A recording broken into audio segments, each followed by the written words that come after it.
अजीत शुक्ला सबसे जी पहले ये देखना होगा, जी। सबसे पहले ये देखना होगा कि वो विदर्भा में क्या किस तरह के रिजल्ट्स आते हैं। हम्म। विदर्भा में उनका प्रभाव है देवेंद्र फडणवीस का, और वहां से रिजल्ट्स कैसे आते हैं, कितने किसके सपोर्टर्स जीत के आते हैं। क्योंकि भारतीय जनता पार्टी में फडणवीस के अलावा भी कई बड़े बड़े नेता हैं, तो संख्या बल किसका सबसे ज्यादा होगा इस पर निर्भर करेगा। देवेंद्र फडणवीस अनडाउटेडली जो है वो सबसे एक्सेप्टेबल फेस है, लेकिन फिर भी जब पूरे रिजल्ट्स आ जाते हैं और किसके सबसे ज्यादा समर्थक जीत के आते हैं भारतीय जनता पार्टी के अंदर, और शिंदे का हालांकि शिंदे अजीत किस जी, तरह शिंदे एक का। बड़ा जो चेहरा थे, जो सीएम चेहरा हो सकते थे, वो तावड़े साहब थे। लेकिन ठीक उससे पहले, यानी वोटिंग से पहले कैश कांड का उनके ऊपर आरोप लग गया। तो वो चेहरा, मुझे नहीं लगता कि बीजेपी अब उस चेहरे पे दांव खेलने वाली है। ठीक है, भारतीय जनता पार्टी में तो मोहन यादव जी को भी सीएम बनाया है। हम्म। तो किस किस ये स्पष्ट रूप से अभी कह देना थोड़ी जल्दबाजी होगी कि किसे वो बनाते हैं। देवेंद्र फडणवीस निसंदेह जो है वो सबसे स्वीकार्य हैं, लेकिन उन्हें केंद्र में लाया जाएगा या वहां एडजस्ट किया जाएगा, ये देखना क्या होगा लगता है संजय अभी। राणा जी, जहां पर जब हमें मध्य प्रदेश राजस्थान की बात करें, और जो हरियाणा में भी हमने देखा था, वह तो खैर चुनाव के बाद नहीं हुआ था, पहले ही हमने देखा, कोई डार्क हॉर्स हो सकता है, कोई ऐसा चेहरा हो सकता है तो शायद इतना लोकप्रिय ना हो, जिसके बारे में इतना शायद सुना ना हो, बात ना की गई, और बीजेपी उसे चुन अरे गई, ऐसे मुझे भी तो चांसेस पलक है। याद है कि डॉक्टर मोहन यादव जो थे वो चौथी रो में बैठे हुए थे, और जब उनके नाम का अनाउंसमेंट हुआ तो सारे लोग चौंक गए कि डॉक्टर मोहन यादव जो है वो मुख्यमंत्री बनने जा रहे हैं। तो संजय राणा भाई, मुझे लगता है कि आपको भी वो सीन ध्यान में होगा। मैं भी खुद चौंक गया था जब उनके नाम का अनाउंसमेंट हुआ था।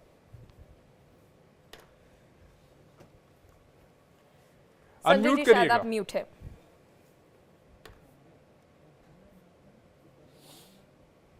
आवाज आ रही है मेरी? जी जी। जी। हाँ, देखिए, ऐसा है कि हम सब चौंक गए थे, इसमें कोई संदेह नहीं है। और जहां तक बात हो रही, भारतीय जनता पार्टी हमेशा एक चौंकाने वाला रिजल्ट देती है और किसी को भी मुख्यमंत्री बना सकती है। लेकिन आज के सिनारियो में अगर चर्चा की जाए तो विदर्भ की अगर बात कर रहे हैं तो तकरीबन 62 सीटें हैं विदर्भ में, और सबसे अच्छा प्रदर्शन भारतीय जनता पार्टी का 2014 में था, 44 सीटें जीती थी, उसके बाद घटती चली गई है। अगर विदर्भ में जिस हिसाब से काम किया गया, चाहे वो आरएसएस हो, चाहे भारतीय जनता पार्टी हो, चाहे उनका जो तंत्र है, लोकल तंत्र है, जिस तरह से काम किया, और सीटों का अगर इस तरह से जो प्रोजेक्शन दिखा रहे हैं, जो रुझान दिखा रहा है, तो कहीं ना कि विदर्भ में अच्छा परफॉर्मेंस किया होगा तभी ये रिजल्ट आ रहे हैं। और विदर्भ में अगर परफॉर्मेंस है तो चांसेस देवेंद्र साहब के बहुत बढ़ जाते हैं। लेकिन हाँ, आप भी जानते हैं कि पार्टी बड़ी है, बहुत सी चीजें हो सकती है, कोई किसी को पसंद करता है, कोई किसी को पसंद नहीं करता है, विधायक किसको पसंद करते हैं, नहीं पसंद करते, बहुत से इफ एंड बट हैं। लेकिन आज के सिनारियो में सबसे बड़ी चांस मुझे लग रहा है कि देवेंद्र फडणवीस साहब मुख्यमंत्री, संभावित मुख्यमंत्री महाराष्ट्र के हो सकते हैं। स्मिता मिश्रा जी हमारे साथ राजनीतिक विश्लेषक जुड़े हुए हैं। स्मिता मिश्रा जी, जो बीजेपी ने करिश्मा कर दिया, या यूं कहें जो एनडीए ने करिश्मा कर दिखाया महाराष्ट्र में, इसकी उम्मीद थी क्या? क्योंकि जितने भी एग्जिट पोल आए, किसी ने भी 180 से ज्यादा नहीं दिया था। लेकिन जो अभी तक के जो रुझान आ रहे हैं वो रुझान चौंकाने वाले हैं, क्योंकि बीजेपी 125 सीटों पर आगे चल रही है। जी हाँ, मैं तो ये कहूंगी कि बहुत चौंकाने वाले दरअसल नहीं हैं। अगर मैं सच कहूं, चौंकाने वाले तब लगेंगे अगर आप उनको एग्जिट पोल से वो करके देखेंगे, जक्सटपोज करके देखेंगे। लेकिन एग्जिट पोल्स को हम एक मापदंड मानकर क्यों चलें, पहली बात ये है। और अगर एग्जिट पोल्स को फिर भी आप कंसिडर करना चाहते हैं तो भी आप देखें तो एग्जिट पोल्स भी आधा से ज्यादा एग्जिट पोल तो यही दिखा रहे थे कि महायुति आगे रहेगी। बस फर्क ये है कि महायुति काफी आगे आ गई है, और यही नहीं, बीजेपी का अपना आंकड़ा बहुत ही अच्छा है। मुझे मालूम है कि पूरे चुनाव कैंपेन के दौरान भारतीय जनता पार्टी लेकिन मैम, आप बहुत नजदीक से उस चुनाव को देख रही थी, आपका एनालिसिस क्या कहता है कि क्या कारण रहा कि बीजेपी को बेहतरीन जीत जो है वो यहाँ पर मिलते हुए नजर आ रही है? महायुति की भी अगर हम बात करें, कलेक्टिवली भी जो है बहुत अच्छा प्रदर्शन जो है वे करते हुए नजर आ रहा है। जी हाँ, मैं वही आपको बता रही थी कि पूरे चुनाव प्रचार के दौरान बीजेपी के रणनीतिकारों और बीजेपी के समर्थक वर्ग में भी ये एक विचार चल रहा था कि किसी तरह बीजेपी अपना आंकड़ा 100 पहुंच जाए या 100 को पार कर गए। तो अब तो यह स्पष्ट हो गया है कि 100 से काफी आगे बीजेपी का अपना ही स्कोर कार्ड जो है वो 100 से काफी ऊपर रहेगा, क्योंकि 100 का आंकड़ा पार करना एक मनोवैज्ञानिक एक तरह से अचीवमेंट भी है बीजेपी के लिए अपने दम पे। दूसरी बात, आज मुझे लगता है 2-3 चीजें बहुत साफ हो गई हैं। पहली बात यह साफ हो गई है कि जिस चीज के लिए स्वर्गीय प्रमोद महाजन जी के समय से दशकों से भारतीय जनता पार्टी स्ट्रगल कर रही थी कि हम अपने दम पर महाराष्ट्र में एक पॉलिटिकल फोर्स के तौर पर स्थापित हों, किसी साथी या सहयोगी के बल पर नहीं। मुझे लगता है अल्टीमेटली अब बीजेपी उस मार्क पर, उस माइलस्टोन पर पहुंचने को है कि जब बीजेपी अपने आप में वहां बिना किसी के साथी सहारे के महाराष्ट्र की रूलिंग पार्टी बनने के उसमें है, पहुंच पर है। 2-4 सीटें हो सकता है कम रह जाएं, अभी तक 128, 127 ऐसी आंकड़े दिख रहे हैं, पर वो कोई बहुत फर्क मैं नहीं मानती। मैम यहाँ पर मैं सीएम योगी आदित्यनाथ का भी जिक्र करना चाहूंगी। बटेंगे तो कटेंगे, इस नारे का कितना असर महाराष्ट्र की पॉलिटिक्स में, इस रुझान में पड़ते हुए नजर आ रहा है अगर महायुति की, क्योंकि अभी भी देखिए रुझान है, सरकार अगर बीजेपी की बनती है, कितना असर इस केवल एक बयान का पड़ते हुए नजर आ रहा है? मैं ये कहूंगी कि बहुत सारे फैक्टर्स काम किए। सबसे ज्यादा महिलाओं का समर्थन बीजेपी के लिए। इसके अलावा कहीं ना कहीं ये स्पष्ट हुआ है कि बाला साहेब की लेगेसी जो है वो उद्धव ठाकरे या उनकी तरफ नहीं गई है, सीधे सीधे वो महायुति की तरफ आई है। फैक्टर्स तमाम हैं, बहुत सारे मुद्दे जिस पर बीजेपी लोकसभा में कमजोर साबित हुई थी महायुति, उसमें बीजेपी ने कोर्स करेक्शन की पहल भी की और उसको मजबूती से अंजाम दिया। लेकिन बटेंगे तो कटेंगे का नारा मुझे लगता है कि जिस तरह से बीजेपी के कुछ सहयोगी नेताओं में और कुछ आम चर्चा में, खास करके मीडिया में, जो उस नारे को लेकर प्रश्न किए जा रहे थे और जिस किस्म के उसमें आपत्तियां उठाई जा रही थी, मुझे नहीं, लगता है आपत्ति कि कौन उठा रहा था? आपत्ति उठाने वाले तो महायुति के ही लोग थे।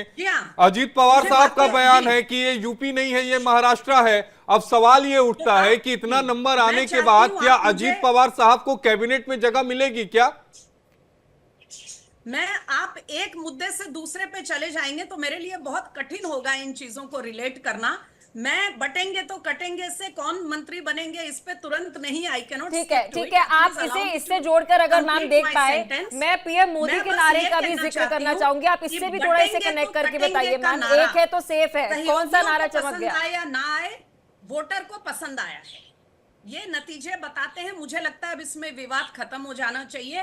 महाराष्ट्र के वोटर को पसंद आया स्मिता जी, लेकिन झारखंड के वोटर को पसंद नहीं आया, क्योंकि झारखंड में मुद्दा अलग था। झारखंड में मुद्दा आदिवासी समाज की एग्जिस्टेंशियल जो प्रश्न है उनके सामने, इन्फिल्ट्रेशन और घुसपैठ के नाते ये जरूर है कि इस बार लगता है कि झारखंड में विजय शर्मा जी हमारे साथ जुड़े हैं। मैं आता हूं स्मिता जी आपके पास। विजय शर्मा जी हमारे साथ बीजेपी के प्रवक्ता जुड़े हुए हैं। विजय जी, अभी थोड़ी देर पहले उज्जवल साहब हम लोग के साथ थे, जिसमें उज्जवल साहब ने यह कहा कि नैतिकता के आधार पर जो महाराष्ट्र का मुख्यमंत्री का चेहरा होना चाहिए वो भारतीय जनता पार्टी से ही होना चाहिए। मैं आता हूं आपके पास स्मिता, 1 मिनट में आप पहले जवाब ले लो इनसे। देखिए मेरा इसमें मानना यह है कि इसमें जो महाराष्ट्र से चुने हुए विधायक हैं, हमारे तीनों दल महायुति के और शीर्ष नेतृत्व बैठकर इसमें तय करेगा कि महाराष्ट्र के लिए चीफ मिनिस्टर कौन होंगे। तो इसमें यह कहना और टीवी चैनल के ऊपर यह तय करना कि कौन चीफ मिनिस्टर होगा, ये गलत होगा। तो हमारे यहाँ किस तरह से लोकतंत्र है पार्टी में और हम अपने सहयोगी दलों को किस तरह से मान सम्मान देते हैं, ये सर्वविदित है। तो इसलिए मेरा जवाब है उसमें यही है कि चुने हुए विधायक, शीर्ष नेतृत्व और तीनों पार्टियां बैठकर तय कर लेंगी। हमारे यहाँ तो झगड़ा ही नहीं है। इंडिया डेली पर ये बताना चाहिए कि मुख्यमंत्री बीजेपी से ही होगा। जी, मैंने आपको बताया ना, मैंने आपको जवाब दे दिया कि तीनों दल बैठेंगे महायुति के और चुने हुए विधायक और शीर्ष नेतृत्व बैठ के तय करेगा कि कौन चीफ मिनिस्टर होगा। हमारे यहाँ चीफ मिनिस्टर का झगड़ा नहीं है। हमारे यहाँ चीफ मिनिस्टर जो पद होता है वो सेवा का भाव होता है, वो सेवा के लिए होता है, मलाई खाने के लिए नहीं होता, भ्रष्टाचार के लिए नहीं होता, परिवारवाद को आगे बढ़ाने के लिए नहीं होता, के लिए नहीं होता। हमारे मैं आता हूं विजय शर्मा जी, एक सवाल का जवाब दीजिएगा कि पिछली बार अगर झारखंड चुनाव की बात करें तो आप लोगों ने आजसू से अलग हटकर चुनाव लड़ा था, दोनों अलग अलग हटकर चुनाव लड़ रहे थे। इस बार आप लोग एक साथ मिलकर यूनाइट होकर चुनाव लड़ रहे थे, लेकिन उसके बाद भी फायदा होता हुआ नहीं दिख रहा झारखंड में। देखिए, बिल्कुल ठीक कह रहे हो कि अभी रुझानों में तो ऐसा नजर नहीं आ रहा है, लेकिन मेरा विश्वास है जो फीडबैक है वहाँ हमारे ग्राउंड के लेवल पे जो कार्यकर्ता हैं उन्होंने बताया कि हमारी एनडीए की सरकार वहाँ बनने जा रही है और हो सकता है हम 50 से भी ऊपर ज़्यादा सीटें ले जाएं। तो अभी मेरे ख्याल से मुझे तो लगता है आधी वोटों की भी गिनती नहीं हुई है, तो ये कुछ कहना जो है बड़ा गलत होगा। और हम संजय राणा ज्यादा जी, पीछे एक भी कमेंट नहीं मैं है, आपसे चाहूंगी, और मात्र देखिए 10-12 ये सीटों बहुत का फर्क आगे है, के विजन को तो वो लेकर कवर है, हो हमारी सकता है। भारतीय पॉलिटिक्स को लेकर। एक तरफ झारखंड तो वही दूसरी तरफ महाराष्ट्र, क्या इंडिकेशन जाएंगी जब बिग ब्रदर के लेकर मैं बात कर रही हूँ। यहाँ पर बीजेपी जो है वो महाराष्ट्र में बिग ब्रदर देखने को मिली, झारखंड में भी वहां पर यही तस्वीर नजर आई, लेकिन कांग्रेस को लेकर अब सवाल जो है वो उठने शुरू हो जाएंगे। मैं बार बार बोलता हूं, कांग्रेस कहीं ना कहीं एक नैरेटिव, और जब राजनीति करते हैं आपको नैरेटिव और प्रोस्पेक्टिव और लोगों की पल्स तीनों को जानना बहुत जरूरी होता है। आज के दिन में अगर आप बात करें तो कांग्रेस का जो शीर्ष नेतृत्व तो नो डाउट एक नैरेटिव सेट करने की कोशिश कर रहा है। जो सलाहकार और एडवाइजर है वो कहीं ना कहीं नैरेटिव सेट करने में कहीं ना कहीं फेलियर्स है। चाहे वो आप उत्तर प्रदेश ले लीजिए, महाराष्ट्र ले लीजिए, झारखंड ले लीजिए, हम देश का कोई भी प्रदेश ले लीजिए, वो छोटे भाई की भूमिका में आ चुका है, बड़े भाई की भूमिका जा चुकी है। उसका कारण क्या है? कहीं ना कहीं अब आवाज आ रही मेरी? जी, मेरी आवाज आ रही है? जी, आपकी आवाज आ रही है। जी, मैं ये बोल रहा था कि कहीं ना कहीं उस छोटे भाई की भूमिका में आ गई है, और उसका कारण है कि उनकी अपनी भद्रघात। नंबर 1, पार्टियों में पार्टी का संगठन कमजोर होना, तीसरा स्ट्रेटजी का फेल होना, लॉन्ग टर्म प्लानिंग ना होना, और प्लानिंग का एग्जीक्यूशन नहीं होना। तो इस तरह की जब चीजें होती है तो कहीं ना कहीं पार्टी आपके पीछे हट जाती है। और चौथा महत्वपूर्ण, जो सबसे महत्वपूर्ण है, लीडरशिप। देखिए आज के दिन में कहीं ना कहीं स्ट्रगल है भारतीय कांग्रेस के अंदर कि कौन उनका लीडर होगा, कौन लीडरशिप तो कर सकता है। जबकि जब तक लीडर नहीं होगा तब तक जो पार्टी होते, संगठन मजबूत नहीं होता, उसमें बहुत सारे धड़े बने होते हैं। जब धड़े बने होंगे तो आपसी कलेश होगा और कहीं ना कहीं पार्टी को उससे नुकसान होता है। तो आपने देखा किसी भी उत्तर प्रदेश में लगभग निष्क्रिय पड़ी हुई है, संगठन कमजोर। इसका जवाब राहुल यादव जी से ले लेते हैं। राहुल यादव जी, संजय राणा जी को आपने सुना कि पार्टी लीडरशिप जो है वो कमजोर है, कार्यकर्ता जो है, जो आपके ग्राउंड पर जो लोगों को काम करना है वो निष्क्रिय है।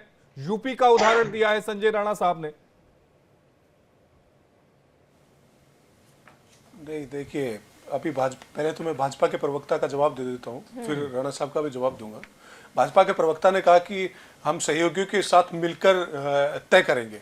तो इनकी सहयोगियों की स्थिति यह है कि शिंदे सेना के तानाजी सावंत ने अजीत पवार की एनसीपी को देखकर कहा कि हमें अजीत पवार की एनसीपी से उल्टी आती है, और शिंदे सेना के एक एमएलए ने कहा कि अजीत पवार का मंत्रालय नालायक है। और इंडिया टुडे कनक्लेव में देवेंद्र फडणवीस तो खुद कह सके हैं कि एनसीपी की वजह से हम लोग लोकसभा चुनाव हारे। और अजीत पवार खुद कहते हैं कि मैं हर बार मुख्यमंत्री बनना चाहता हूं, लेकिन हर बार उप मुख्यमंत्री बनकर रह जाता हूं। और आरएसएस के पत्र विवेक में लिखा कि बीजेपी को एनसीपी पसंद नहीं थी। तो ये सारी चीजें, ये सारी बयानबाजी आने के बाद भी जो महायुति है वो सरकार बना रही है। नहीं, फैक्ट तो ये है ना, सरकार बना रही है, उसका सलाम जवाब तो मैंने उगते आपको सूरज दिया को ना। किया जाता है पूरा ना तंत्र सर। भाजपा का काम कर रहा था सर, सलाम तो उगते सूरज को किया जाता है, ठीक है, मैं भाजपा मानता हूं का उस तरह तंत्र के काम बयान किया आए, था। लेकिन ना 214 सीटें जो मीडिया ने उस बात को राहुल जी उठाया। देखिए, बिल्कुल पहले तो उठाया, मुझे ऐसा लगता है बिल्कुल आशीष उठाया। का मैंने सवाल डिबेट का शो आपने किया था जवाब सर, नहीं उस पर मैंने डिबेट शो किया था इस तरह के बयानों पर। मुझे याद है मैंने डिबेट शो किया इस पर। आशीष थोड़ा शब्दावली इनको दे दीजिए, शब्दावली या शब्दकोश की कमी हो गई है। 4-5 पॉइंट जो बयान महायुति के आए हैं उस पर हमने डिबेट किया था, मुझे ध्यान में है, मैंने खुद किया है 5 बजे।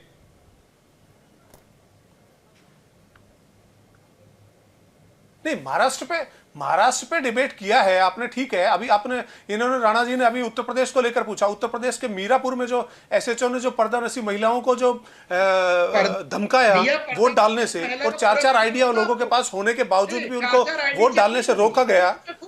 तो और नफरती भाषण वहां महाराष्ट्र में दिए गए, और नफरती कटोगे तो बटोगे, जिस तरीके से समाज में ध्रुवीकरण भाजपा ने किया, तो वो सारी चीजें हैं सबके सामने। मैं आंसर देना चाहता हूं इनको।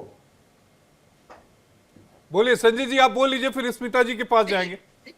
देखिए, इन्होंने प्रश्न चिन्ह उठाया कि नफरती भाषण, ये बताइए नफरत किसने फैलाया? आप ही ने, तो आप ही की नेत्री ने इसको सेकुलर देश घोषित किया था। जो सेकुलर देश हो गया है तो सबका साथ सबका विकास होना चाहिए। उस देश में माइनॉरिटी कमीशन क्यों होनी चाहिए? नहीं होनी चाहिए, बिल्कुल नहीं होना चाहिए था। नंबर 2, ये तो कौन बटेगा तो कौन कटेगा?